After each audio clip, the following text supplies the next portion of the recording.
I don't really have sort of an about me slide, but I think I could start by mentioning I also actually used to work at ThoughtWorks, and I was the lead UX designer there. And Martin Fowler, who is one of the original signatories of the Agile Manifesto, he is the chief scientist at ThoughtWorks. And Dan's mention of waterfall made me recall something that he said, which is one of my favorite quotes about waterfall. He said, in a perfect world, waterfall would be the perfect process.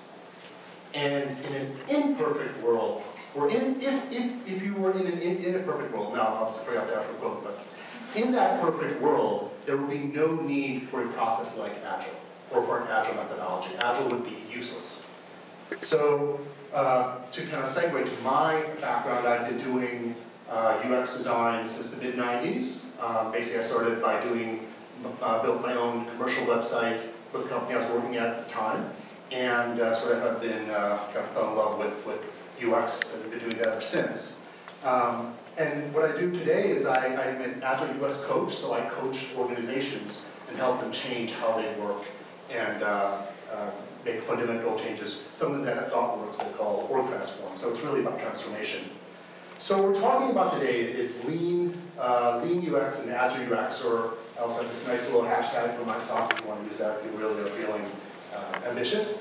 But really the point there is, how about maybe just plain old UX? Maybe what we're talking about here is maybe we're moving towards something that is just UX design, and it's a maturing methodology. These are kind of the teething that we're seeing, lean UX, Agile UX, and so forth. So I wanted to tell a little story that I felt exemplifies that. All how lean UX, Agile UX, what I call traditional UX, how they all fit together. So some years ago, I was working on a project where we were designing a system, or redesigning a system for where they create the standardized tests. You know, those multiple choice tests that you take that will basically make or break your chances of getting into college. And what we were redesigning the input system for the people who were authoring those multiple choice tests. And the current system was one in which you had these ladies, there were most of them ladies, and they were in their 40s, 50s, and they would input everything in Microsoft Word, and they've been doing this for years, and then a separate team, they would print this out, and I'm not kidding, they would print this out, they had a separate team that would then manually rekey the tests into the actual testing system. And the reason they had to do that was because the actual system was so unusable that these ladies just couldn't work in it. And they said, it's impossible, I just can't function. So we were trying to design a new user interface for this testing system. And so we're meeting with them, we're talking to them, and we're asking them, so what is it that you want? How do you want it to work? And every single one, it was like a mantra was, just make it word-like. I just want it to be word-like. So we were like, okay, well, so can you talk a little more about that? Like, what do you mean by that? It's like, well, make it work, like Word. And we were like, okay, well, that cleared that up. So we're co-located with our developers on site. Go back to the developers, we're talking. The developers are like up in arms. They're like, we can't recreate Word. Oh my God, I can't do that. And so at the time, while I wouldn't have called it that at the time I had what we would in lean UX speak we'd call a hypothesis.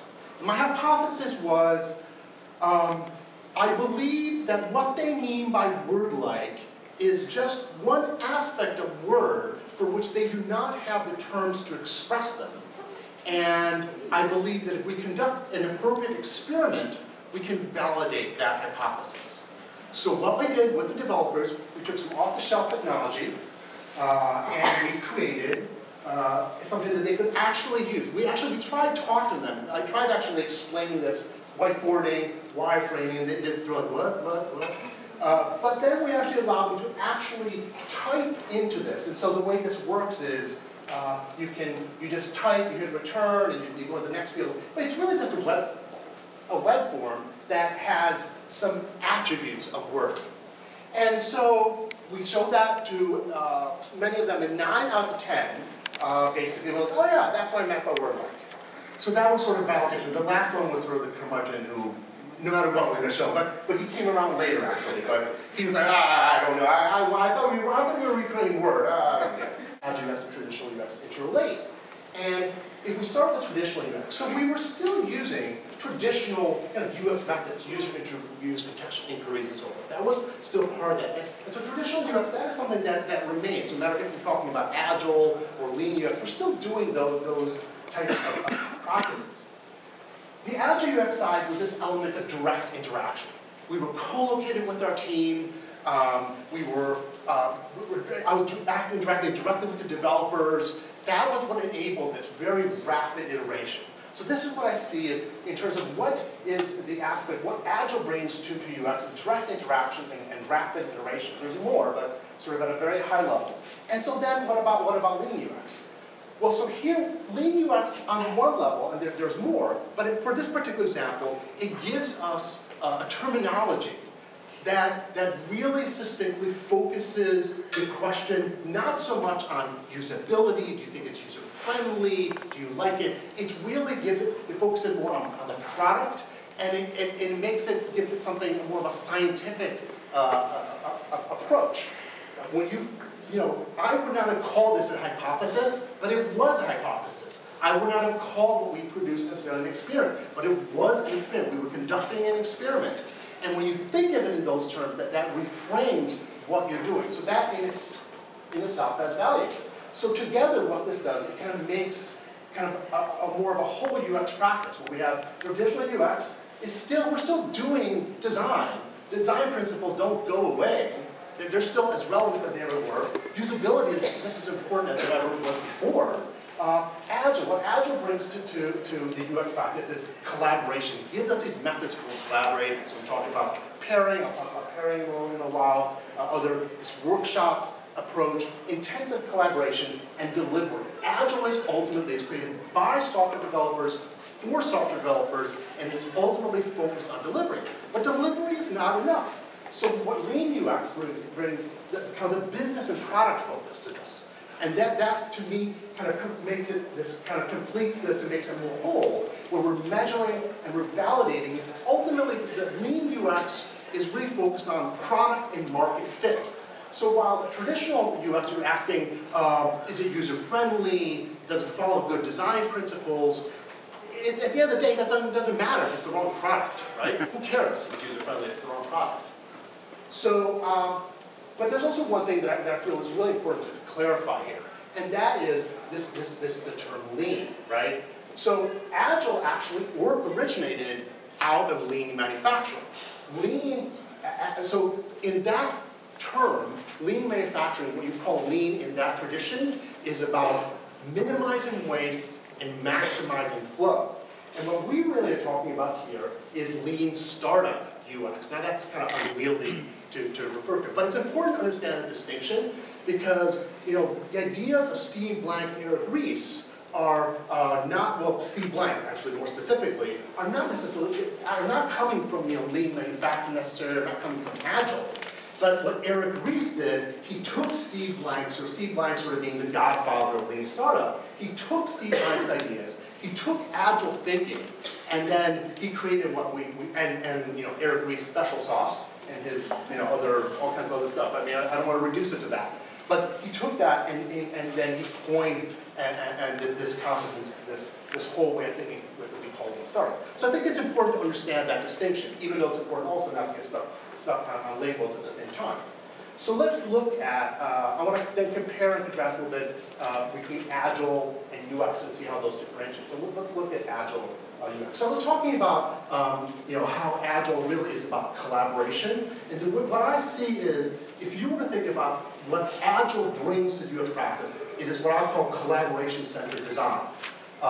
It gives us tools for collaborating much more efficiently, effectively, and working across channels, across silos, across roles. So here is just a list of kind of a toolkit of the types of tools that I use in my practice. And many of them are emergent patterns, emergent standards. So you have your, many you probably have maybe you've seen like there's a design a design studio workshop. So that's sort of one of the more commonly emergent patterns, but there are many others that we see, and these are tools for collaboration. So that is one of the key aspects of Agile brings. And then on a more granular level, that allows for working very intensively across disciplines, across silos. So here's a tool that I'm working on. And our method for working on this, we have paper-based wireframes. That informs maybe a build. The build informs HTML. Then there's actually like Photoshop mockups. But we're working across these silos. It's not this linear kind of the waterfall approach. Might be the paper-based. You don't even have the Photoshop out here, right? And then you might go to HTML and then build or whatever, right? It's very linear. The big shift here is we're working cross-dimensionally, across silos, and Agile gives us the tools to do that. For example, via pairing, cross-functional pairing. Okay, so that's great. But one of the problems here is that the ultimate, the end product in an Agile universe is to ship. Shipping working software is how Agile values success, how they measure success. Lean does not measure success that way. Lean does, so Agile says shipping equals done, right?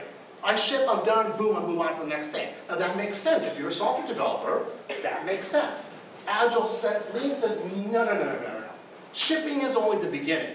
And this is a huge and really important aspect of what Lean and Lean Startup particularly is bringing to kind of the mindset of software teams. So here, rather than thinking, oh, we're going to have a product, eventually we're going to launch the first release. No. Let's get a landing page out today, right? Start capturing data, start understanding our customers, start understanding if we have a product fit, persist or pivot depending on the metrics that we get back. So in order to do that, what we're doing is, once we've got that landing page, we're doing one of the other essential aspects of Lean, which is customer development. Now, customer development is this other term that puts more of a business focus on something that we, as user experience designers, already have been doing, which is, we call it user research, ethnography. We go out and we talk to users. Customer development shifts that focus from being, is this user-friendly versus would you pay for this? And by the way, if you would, how much, right?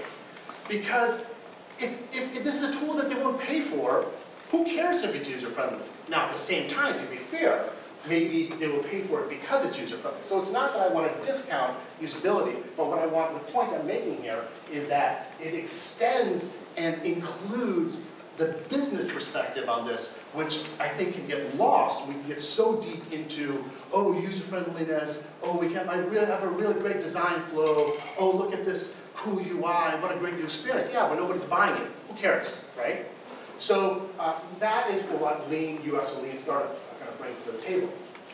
And ultimately, in order to do that, the ultimate, for me,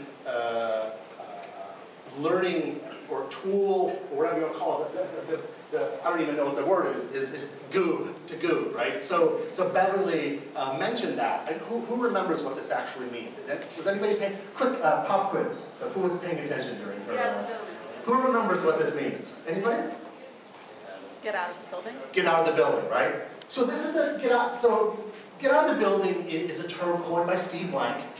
And goobing is just kind of a very nerdy acronym, very nerdily memorable acronym, and a way of kind of branding this idea of, hey, don't sit there and do your pretty whiteboarding and your nice little wireframes or whatever and think that you've got this brilliant idea. Why don't you go out and take that out on the street and talk to some active users, and you will be humbled by how they react, because you thought you had this amazing idea, and they're like, what? Or they may like it too. That's not the same. But the point is, getting out of the building is a way of rebranding and reframing the idea of ethnography and focusing it on talking to users. So it's a very actionable, powerful acronym or phrase. So those are basically some thoughts that I have on what I see as how these interrelate. I know that I didn't really answer all the questions that Beverly had, but maybe I can answer them, through the Q&A or something like that. So that's what I have to say. Thank you.